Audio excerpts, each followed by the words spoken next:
কাজ করে করে ক্লান্ত, তারা হেঁটে হেঁটে ক্লান্ত, তারা অপেক্ষা করে করে ক্লান্ত।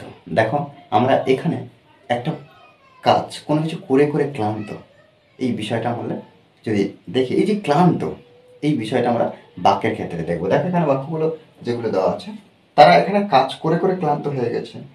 হ্যাঁ, আমি হেঁটে হেঁটে ক্লান্ত হয়ে পড়েছি, তারা বাসের জন্য অপেক্ষা করে করে ক্লান্ত। এই বিষয়গুলো আমরা দেখবো। দেখো এখানে এই বাক্যগুলো করার আগে আমরা একটা গঠন লিখে নেব, একটা গঠন তৈরি করব, তবে কিন্তু আমাদের এই বাক্যগুলো ট্রান্সলেট করতে আরও সহজ হয়ে যাবে। দেখো আমরা প্রত্যেকবারে কি করব, সাবজেক্ট ব্যবহার করব। বাক্যের যে সাবজেক্ট অর্থাৎ কর্তা, যার সম্পর্কে কিছু বলা হচ্ছে, সেই সাবজেক্ট ফার্স্ট টাইম আমরা কি করব, নিয়ে আসবো। তারপরে কি করব, অ্যাম, ইজ, আর এর মধ্যে যে কোনো একটা বসাবো সাবজেক্ট অনুযায়ী। তারপরে কি করব, tired, TIRED, tired of, tired of ব্যবহার করব, অর্থাৎ ক্লান্ত, টায়ার্ড অফ।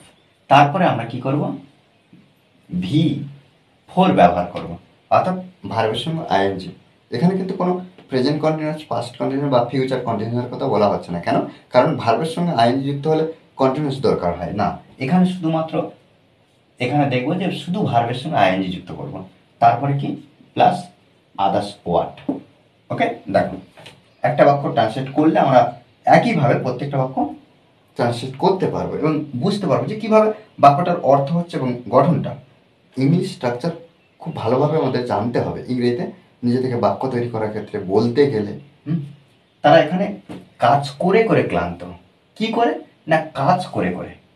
দেখো তারা সাবজেক্ট দে, দের পরে আমরা কি করব না আর বসাবো, দে আর।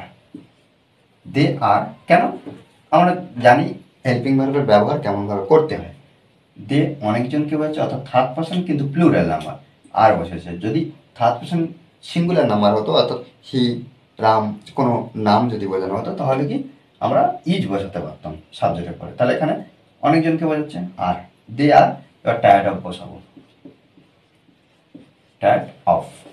এরপরে V4 অর্থাৎ ভার্বের সঙ্গে আইএনজি। এখানে দেখো মেন যে ভার্ব, কি করে করে, কাজ করে করে, তাহলে ওয়ার্কিং, ওয়াকিং। তাহলে তারা কাজ করে করে ক্লান্ত, তারা কাজ করে করে ক্লান্ত হয়ে গেছে। এই যে পাস্ট টেন্সে ক্লান্ত হয়ে গেছে, কোথায়, এখানে, হিয়ার। ওকে, এখানে, এখানের জন্য আমরা কি হিয়ার ব্যবহার করছি। আমি হেঁটে হেঁটে ক্লান্ত হয়ে পড়েছি। তাহলে এখানে দেখো সাবজেক্ট এখন আই, আয়ের পরে আমরা এই হেল্পিং ভার্বটা বসাবো, আই অ্যাম, আই অ্যাম। তারপর টায়ার্ড অফ, টায়ার্ড অফ। তাহলে আমি ক্লান্ত হয়ে পড়েছি, কি করে, হেঁটে হেঁটে। তাহলে ওয়াক মানে কি, হাঁটা, ওয়াক, তাহলে ওয়াকিং ব্যবহার করবো, ওয়াকিং। আমি হেঁটে হেঁটে ক্লান্ত হয়ে পড়েছি। তারা বাসের জন্য অপেক্ষা করে করে বা অপেক্ষা করে ক্লান্ত হয়ে গেছে, একই বিষয়। তাহলে এখানে আমরা দে ব্যবহার করব, দে আর, দেয়ার টায়ার্ড অফ। তারা ক্লান্ত হয়ে গেছে, কি করে, অপেক্ষা করে। তাহলে ওয়েট মানে অপেক্ষা করে, ওয়েট, ওয়েটিং, ওয়েটিং।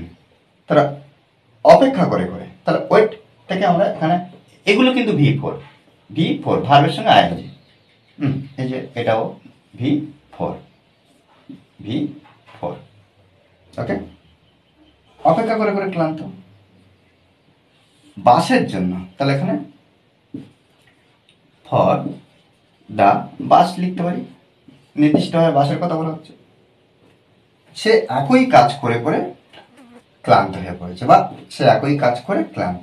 তাহলে এখানে হি ব্যবহার করছি, হি হলো থার্ড পারসন সিঙ্গুলার নাম্বার, আমরা ইজ ব্যবহার করব, he is tired of, is tired of. সে ক্লান্ত পড়েছে। ক্লান্ত হয়ে পড়েছে। দেখো, একই কাজ, এখানে বিষয়টা একটু আলাদা। একই কাজ বলেছে, এখানে যেমন কাজ করে করে, কাজ করে করে, ঠিক এখানে একটু আলাদা।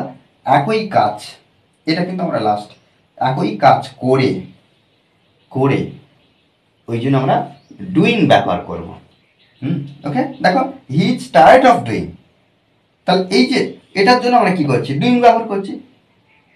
কি করে ক্লান্ত হয়ে পড়েছে, একই কাজ, তাহলে হি ইজ টায়ার্ড অফ, সে ক্লান্ত হয়ে পড়েছে, ডুইং দা, একই, সেম, সেম জব লিখতে পারে, সেম জব, একই কাজ করে সে ক্লান্ত হয়ে পড়েছে।